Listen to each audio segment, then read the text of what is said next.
Part 1, Chapter 6, At Full Steam. At this shout, the entire crew rushed towards the harpooner. Commander, officers, mates, sailors, cabin boys, down to the engineers, leaving their machinery and stokers, neglecting their furnaces. The order was given to stop, and the frigate merely coasted. By then, the darkness was profound, and as good as the Canadian's eyes were, I still wondered how he could see and what he had seen. My heart was pounding fit to burst. But Ned Land was not mistaken, and we all spotted the object his hand was indicating. 2 cable lengths off the Abraham Lincoln starboard quarter, the sea seemed to be lit up from underneath. This was no mere phosphorescent phenomenon. That much was unmistakable. Submerged some fathoms below the surface of the water, the monster gave off that very intense but inexplicable glow that several captains had mentioned in their reports. This magnificent radiance had to come from some force with a great illuminating capacity. The edge of its light swept over the sea in an immense, highly elongated oval, condensing at the center into a blazing core whose unbearable glow diminished by degrees outward. "It's only a cluster of phosphorescent particles," exclaimed one of the officers. "No, sir," I answered with conviction. "Not even angel-wing clams or salps have ever given off such a powerful light. That glow is basically electric in nature. Besides, look! It's shifting! It's moving back and forth! It's darting at us!" A universal shout went up from the frigate. "Quiet!" Commander Farragut said. "Helm hard to leeward! Reverse engines!" Sailors rushed to the helm, engineers to the machinery. Under reverse steam immediately, the Abraham Lincoln beat the port, sweeping in a semicircle. "Right to helm! Engines forward!" Commander Farragut called. These orders were executed, and the frigate swiftly retreated from this core of light. My mistake. I wanted to retreat, but the unearthly animal came at us with a speed double our own. We gasped. More stunned. Suddenly, we stood mute and motionless. The animal caught up with us, played with us. It made a full circle around the frigate, then doing 14 knots, and wrapped us in sheets of electricity that were like luminous dust. Then it retreated 2 or 3 miles, leaving a phosphorescent trail comparable to those swirls of steam that shoot behind locomotive of an express train. All the way from the dark horizon where it had gone to gather momentum, the monster abruptly dashed toward the Abraham Lincoln with frightening speed, stopped sharply 20 feet from our side plates, and died out. Not by diving under the water, since its glow did not recede gradually, but all at once, as if the source of brilliant emanation had suddenly dried up. Then it reappeared on the other side of the ship, either by circling around us or by gliding under our hull. At any instant, a collision could have occurred that would have been fatal to us. Meanwhile, I was astonished at the frigate's maneuvers. It was fleeing, not fighting. Built to pursue, it was being pursued.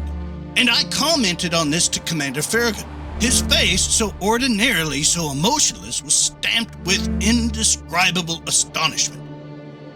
"Professor Aronow," he answered me, "I don't know what kind of fearsome creature I'm up against, and I don't want my frigate running foolish risks in all this darkness.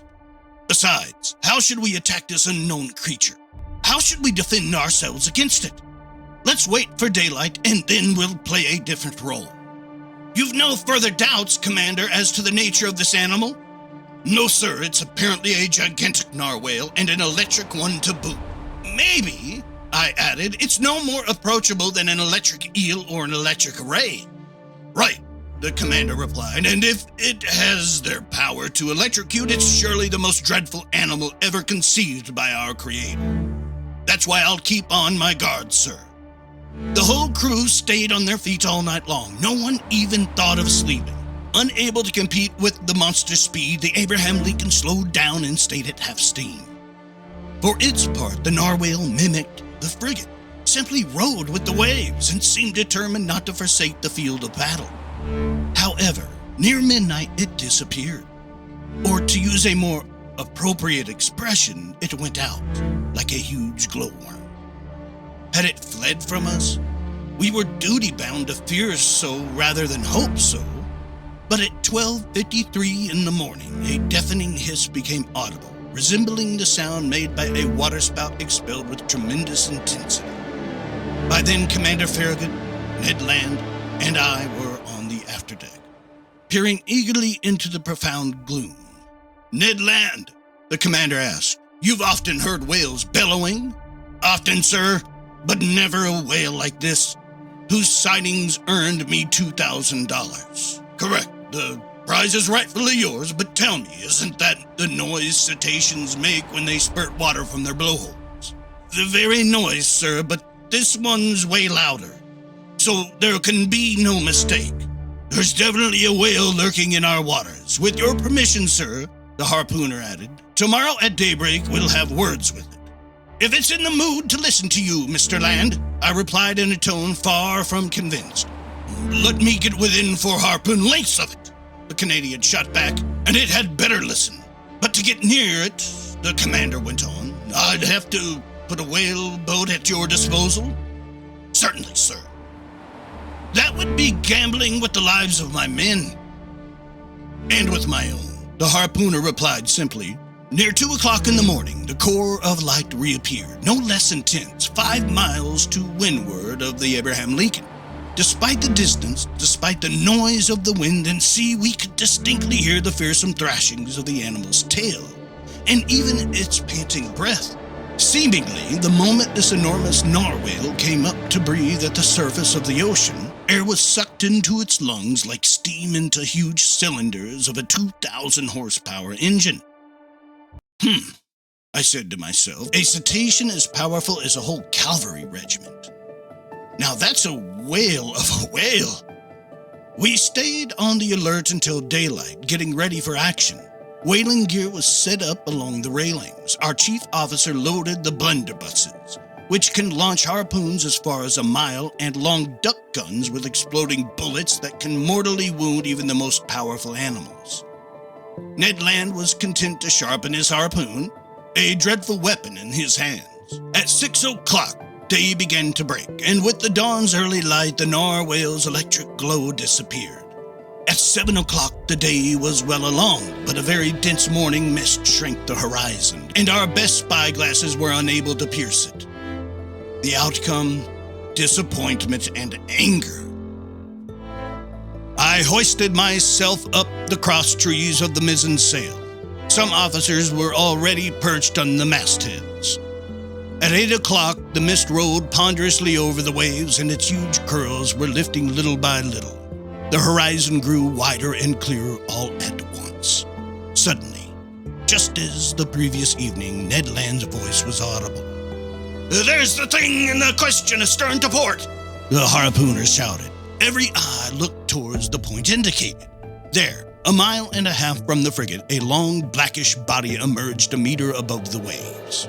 Quivering violently, its tail was creating a considerable eddy. Never had caudal equipment thrashed the sea with such power. An immense wake of glowing whiteness marked the animal's track, sweeping in a long curve. Our frigate drew near to the cetacean. I examined it with a completely open mind. Those reports from the Shannon and the Helvetia had slightly exaggerated its dimensions, and I put its length at only 250 feet. Its girth was more difficult to judge, but all in all, the animal seemed to be wonderfully proportioned in all 3 dimensions. While I was observing this phenomenal creature, 2 jets of steam and water sprang from its blowholes and rose to an altitude of 40 meters, which settled for me its mode of breathing. From this, I finally concluded it belonged to the branch of Vertebrata, class Mammalia, subclass Monodelphia, group Pisciforma, order Cetacea, family... But here I couldn't make up my mind. The order Cetacea consists of 3 families: baleen whales, sperm whales, dolphins, and it's in the last group that narwhales are placed. Each of these families is divided into several genera, each genus into species, and each species into varieties. So I was still missing varieties, species, genus, and family, but no doubt I would complete my classifying with the aid of Heaven and Commander Farragut. The crew were waiting impatiently for orders from their leader. The latter, after carefully observing the animal, called for his engineer. The engineer raced over. "Sir," the commander said, "are you up to pressure?" "Aye, sir," the engineer replied. "Fine, stoke your furnaces and clap on full steam." 3 cheers greeted this order. The hour of battle had sounded. A few moments later, the frigate's 2 funnels vomited torrents of black smoke, and its deck quaked from the trembling of its boilers. Driven forward by his powerful propeller, the Abraham Lincoln headed straight for the animal. Unconcerned, the latter let us come within half a cable length. Then, not bothering to dive, it got up a little speed, retreated, and was content to keep its distance. This chase dragged on for about 3/4 of an hour without the frigate gaining 2 fathoms on the cetacean. At this rate, it was obvious that we would never catch up with it. Infuriated, Captain Farragut kept twisting the thick tuft of his hair that flourished below his chin. "Ned Land!" the Canadian reported at once. "Well, Mr. Land," the commander asked, "do you still advise putting my longboats to sea?" "No, sir," Ned Land replied, "because that beast won't be caught against its will." "Then what should we do?" "Stoke up more steam, sir, if you can. As for me, with your permission, I'll go perch on the bobstays under the bowsprit. And if we can get within a harpoon length, I'll harpoon the brute." "Go to it, Ned," Commander Farragut replied. "Engineer," he called, "keep the pressure mounting." Ned Land made his way to his post. The furnaces were urged into greater activity. Our propeller did 43 revolutions per minute, and steam shot from the valves. Heaving the log, we verified that the Abraham Lincoln was going at the rate of 18.5 miles per hour. But that damnable animal also did a speed of 18.5. For the next hour, our frigate kept up this pace without gaining a fathom. This was humiliating for one of the fastest racers in the American Navy. The crew were working up into a blind rage. Sailor after sailor heaved insults at the monster, which couldn't be bothered with answering back. Commander Farragut was no longer content simply to twist his goatee. He chewed on it. The engineer was summoned once again. "You're up to maximum pressure?" the commander asked him. "Aye, sir," the engineer replied. "And your valves are charged to 6.5 atmosphere. Charge them to 10 atmospheres." A typical American order if I ever heard one. It would have sounded just fine during some Mississippi paddle wheeler race to outstrip the competition. "Conseil," I said to my gallant servant now at my side, "you realize that we'll probably blow ourselves sky high?" "As master wishes," Conseil replied. All right, I admitted I did wish to run this risk. The valves were charged. More coal was swallowed by the furnace. Ventilators shot torrents of air over the braziers. The Abraham Lincoln's speed increased. Its masts trembled down to their blocks, and swirls of smoke could barely squeeze through the narrow funnels. We heaved the log a second time. "Well, helmsman," Commander Farragut asked. 19.3 miles per hour, sir." "Keep stoking the furnaces." The engineer did so. The pressure gauge marked 10 atmospheres, but no doubt the cetacean itself had warmed up, because without the least trouble it also did 19.3. What a chase! No, I can't describe the excitement that shook my very being. Ned Land stayed at his post, harpoon in hand. Several times the animal let us approach. "We're overhauling it," the Canadian would shout. Then, just as he was about to strike, the cetacean would steal off with a swiftness I could estimate at no less than 30 miles per hour. And even at our maximum speed, it took the liberty of thumbing its nose at the frigate by running a full circle around us. A howl of fury burst from every throat. By noon, we were no farther along than at 8 o'clock in the morning. Commander Farragut then decided to use more direct methods. "Bah," he said. "So that animal is faster than the Abraham Lincoln. All right, we'll see if it can outrun our conical shells. Mate, man the gun in the bow." Our forecastle cannon was immediately loaded and leveled. The cannoneer fired a shot, but his shell passed some feet above the cetacean, which stayed half a mile. "Over to somebody with better aim," the commander shouted, "and $500 to the man who can pierce that infernal beast." Calm of eye, cool of feature, an old gray-bearded gunner, I can see him to this day, approached the cannon, put it in position, and took aim for a good while. There was a mighty explosion mingled with cheers from the crew. The shell reached its target. It hit the animal, but not in the usual fashion. It bounced off that rounded surface and vanished into the sea 2 miles out.